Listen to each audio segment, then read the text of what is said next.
बाबा आउँछ लाने अब बाबा आउनुहुन्छ त बाबा लोरी बागबाट आउनु लाग्नु भएको छ त अब बाबा आउनुहुन्छ है अब नरो आँसु पुछ नरो आँसु पुछ अब है नरो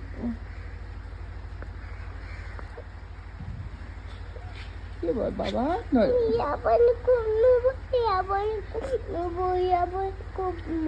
तीन ठाउँ खोप्यो बाबालाई यहाँ पनि खोपेछन् नि मेरो बाबालाई यहाँ पनि गोप्दे है बाबा मेरो बाबालाई यहाँ पनि अब सब जसले हात सुइलाउँछ त्यसले हान्ने है बाबा है हुन्छ बाबा भन्नुहुन्छ है बाबुलाई अब छिटो सन्चो हुन्छ है अब नरो बाबा है अब नरो